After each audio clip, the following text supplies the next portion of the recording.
The value of science in everyday life. Points. Science and modern life.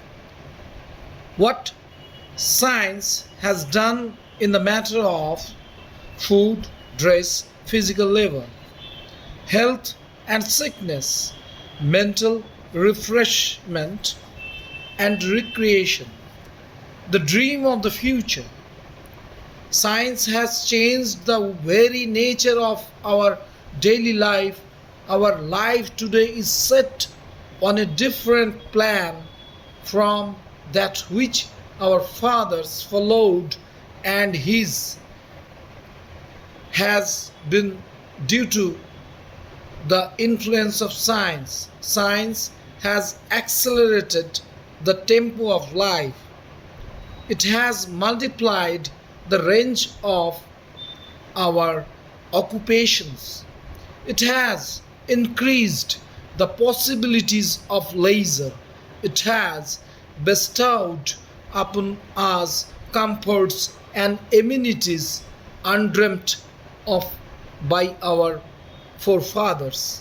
Today, science is the servant of a privileged few who can purchase the services of those who are the masters of scientific knowledge and utilize them for their private profit and personal well being.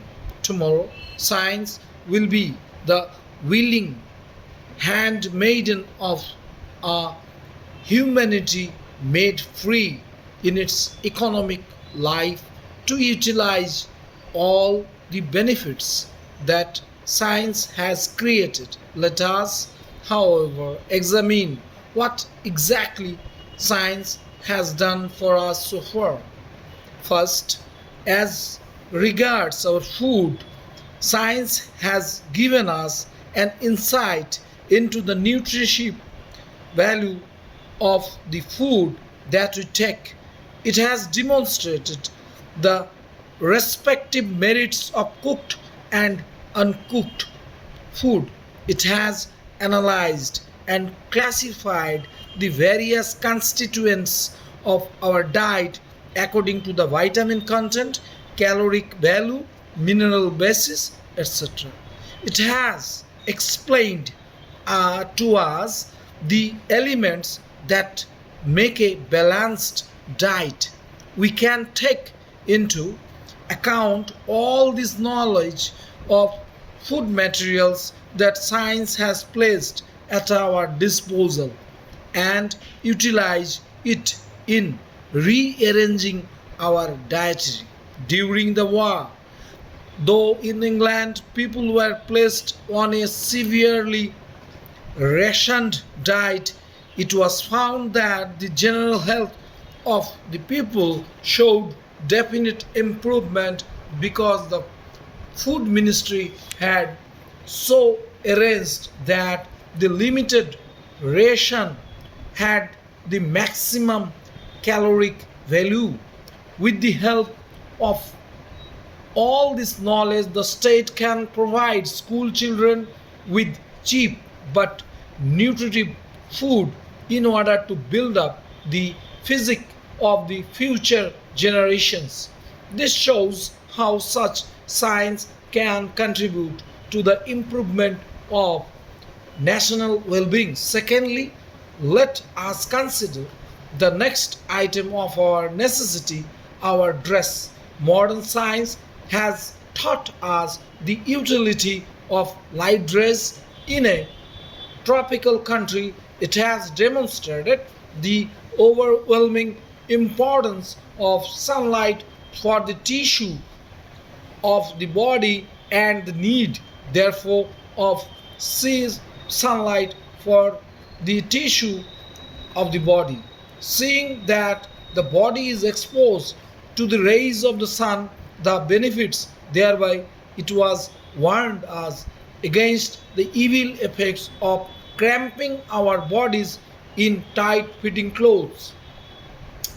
It has shown how the light garments worn in the tropics are better suited than the European costumes.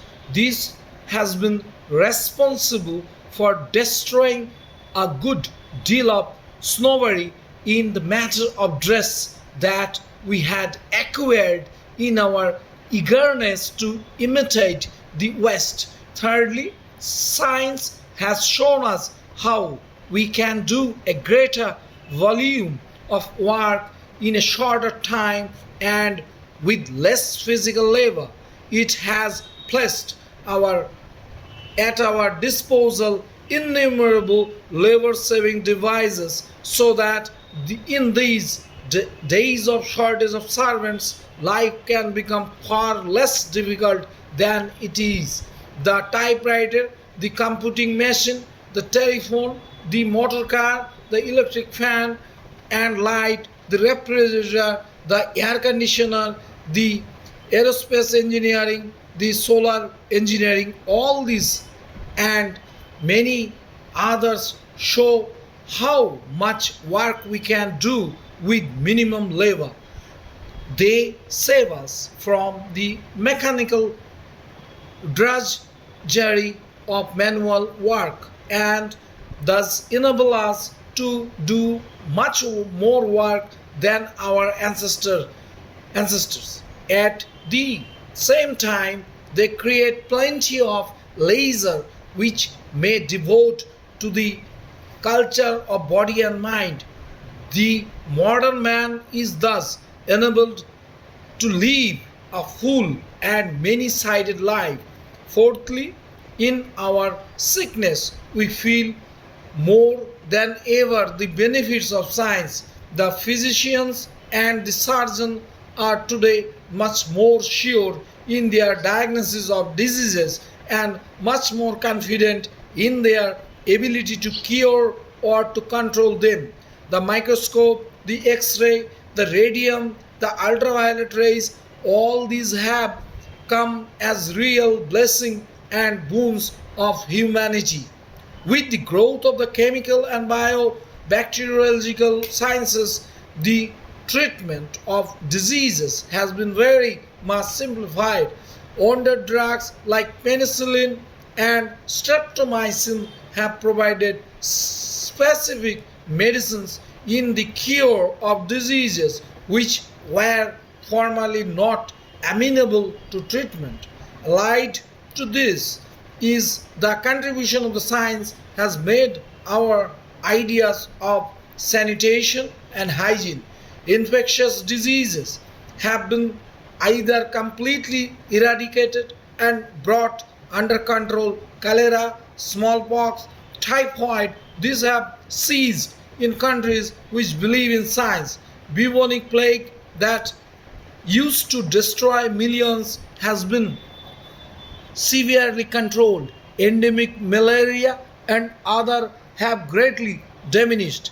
As a result of all these, the average expectation of human life has almost doubled in the last 100 years. The service of science in providing us with cheap and innocent amusements are equally great.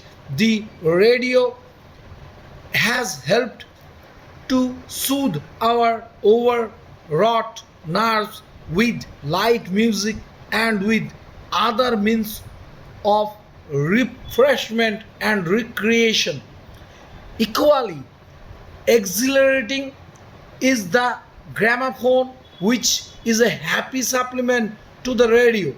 Outside home, we can drop in at a cinema house and escape for a time from the worries of life.